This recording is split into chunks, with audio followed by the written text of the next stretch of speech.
Six birds in a trench coat, building a zoot! Welcome back to Reptopia, every birdie, to what is not so much an episode as a prepisode. I'm going to be doing some backstaging, some detailing, and chopping down roughly 4 hours of video to a lot less. Welcome to the in-between. In-between habitat videos, that is. The area that I am building here is kind of a 2-in-1. There's a quarantine, which was not a requirement for the competition, but it turned out to be a requirement for the gharials, because one of the animals that I adopted turned out to be incubating something that I really didn't want the rest of them to catch. So I plopped down a quarantine where it fit, which was outside, and now I'm building this little area around it. There are going to be 2 quarantine pens in there, obviously not functional. But again, a little touch of realism. Another touch of realism that this area will bring to the zoo is we have all of these backstage areas built already, and a lot of them have these big boxes and buckets of poop. But where does that poop go? Because it's not just going to stay in a bucket in the staff room. So the area that I'm building back here and the road leading away from it, that is how they dispose of all of their garbage. They're going to have the animal waste. They're also going to have cardboard boxes. They're going to have metal. They're going to have a whole bunch of things, which will all need recycling containers and trash pails. So that is what I'm putting in back here. Also, the road will connect to the main road, but go behind and across the guest path. And apparently what I mean when I say detailing is plants. I have no idea what the piece count is at this point, but I'm really glad that I upgraded my computer recently. What I did here with putting down the trees first and then lifting them up to place the undergrowth, that is definitely a technique that I will be using again, because it solves 2 problems that I've had. If I place the trees first, then putting down the undergrowth is super annoying because I can't see the ground, so I have no idea what I'm doing without, weaving in and out between the trunks. The other problem is if I place down the undergrowth first, then the game will try to situate the trees on top of the ferns, which looks ridiculous. This way, everything is hunky-dory. Finishing up the edge with some smaller ferns and some rocks. I don't think I'm going to be going the decal route on this path because I just honestly do not have the patience. I will be doing some more detailing on the staff path in a minute though. And by staff path, I mean staff road. But first I will plop in a little parking lot and create those 2 quarantine pens that I talked about. I'm using the same gates as I used for the gharials, which apparently weren't actually necessary for gharials. I figured, look, they're crocodilians, they're big, they eat people, but apparently they're little scaredy crocs that would rather run away. Didn't know that. Learn something every day. But I guess the zoo can now move the animals around without being scared. Yeah, let's go with that. Also, since gharials are critically endangered, they're probably not really easy to get your hands on if you're a new zoo, so maybe they actually had alligators in that habitat before, which is why they have that insane security thing. In reality, the insane security thing was built partially because I'm gonna want to do that same thing in most of the habitats. So I'm going to be reusing the gates like I did here and the whole shebang. The signs, the monitors, not like the animal monitors, like the screen. I mean, I'll use the monitors for the monitors. Oh wow.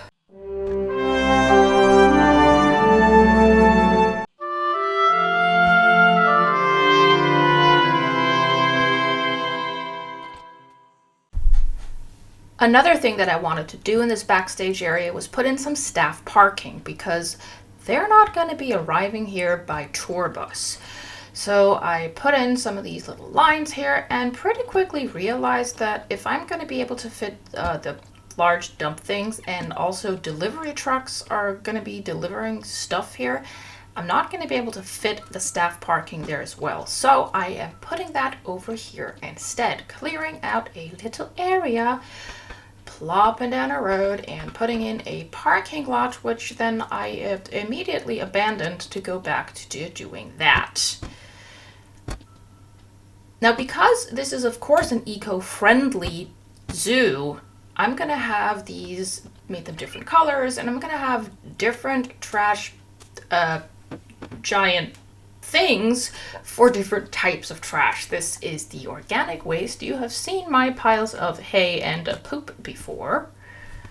I am also creating a pile of larger pieces of wood, painted and unpainted, as well as a, in the blue one over here, pile of metal.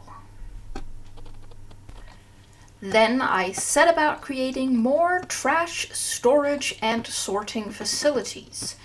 Yeah, I did a lot of things and then undid them. I'm showing you less than half of my failed attempts here with many different pieces of sheet metal. That one, however, ended up working. So I'm building some smaller containers here that will have other types of garbage in them. Some are for glass, there's for the cardboard boxes.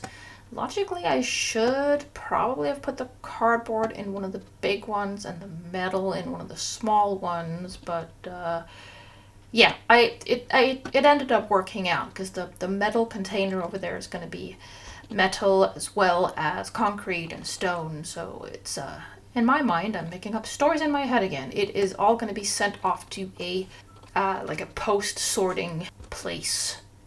Saving as a blueprint and then plopping it down several times, recoloring them. Ta-da! More ta-da!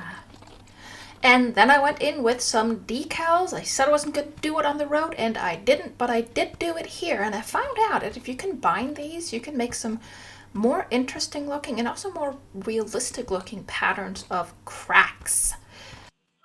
And I also put in some dirt over here. And then I prettied up the last two little areas right by the gate with some plants. Okay, with a lot of plants. Okay, with a whole lot of plants. And this is now the second time I'm working on these animal pens.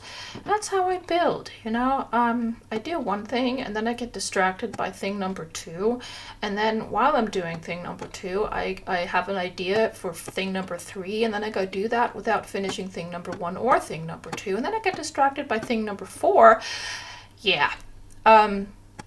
So as soon as I'm done with this, I immediately jump back outside and start putting up signs because of that idea I had in my head that people would not be parking in here. No parking. So when I put up one sign and then I recolor it and then I put up another sign there in a different color, and then I go work on the parking lot in here. And yes, I do in fact have ADHD, which is kind of obvious in the way that I build. It does, however, help me get many ideas. Unfortunately, no one in the world has enough time to carry out all of the ideas that manifest inside of an ADHD brain, and no one with an ADHD brain has the ability to carry out only one idea at a time. Then again, why would you want to carry out only one idea at a time? That sounds boring. Why would you do that when you can do everything at once? Speaking of doing everything at once, this is that building was the first thing that I did, and only now am I roofing it. Also, that is, I believe, the third time I worked on the little animal pens, putting the roof on them, and now I'm doing a shelf with tools again.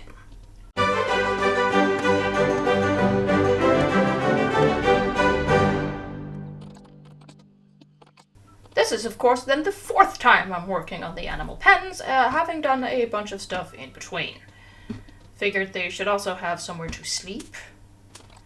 And they should have a few enrichment items. Ooh.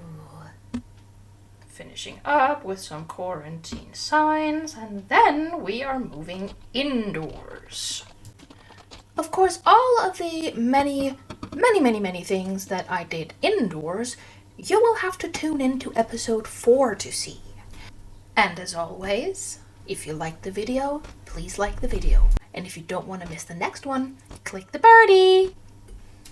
Bye.